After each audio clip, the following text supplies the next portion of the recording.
ज्ञान ऐसा है ये आप रुक नहीं सकते दूसरे को बताए बिना।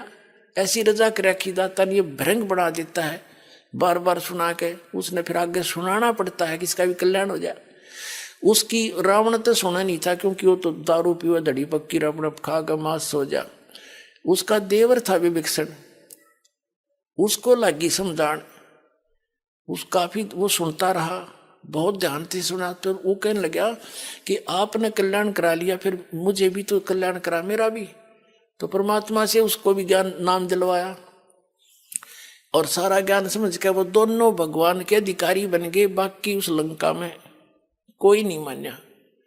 तो पुण्यात्मा उसको मैंने समझाया कि ये जो दोनों हंस थे ये परमात्मा के ज्ञान से परिचित थे, इसलिए मंदोदरी ने रावण को कैसा ज्ञान दिया है कि कर्म बिगाड़ रहा तू अपने, और ऐसे दुष्ट कर्म करते हैं पर प्रक्रिया पर तू नीत खराब कर गया, सूरवीर होकर के तू ऐसी गलती कर रहा है। तो ये ज्ञान तब दिया, तब उन्होंने बोला जी आज पेटा भर गया मेरा। बाकी ये बात से थारी उठपटांग सी कथा तो मेरे समझ में आ नहीं रही, पर होगा अवश्य ऐसा ही। लेकिन 100 का 100 सत्य पुण्यात्माओं। ये कहते हैं रावण जिस लंका को अपनी ताकत से और अपने अन्य साधनाओं से प्राप्त करके रख नहीं सका, और वो लंका उस कबीर भगवान के भगत को मिली। कहते जैतन राजपाट भी चाहिए कर हमारा ये ध्यान, यह बीमारी भी हम काटेंगे तेरी।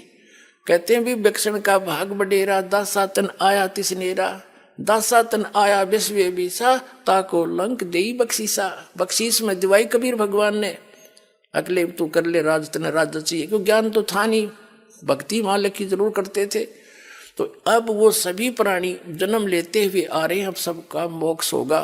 ये है वो यथार्थ ज्ञान, और यहीं पर पूरा समाधान प्राप्त करो और कल्याण कराओ। बोलो सतगुरुदेव।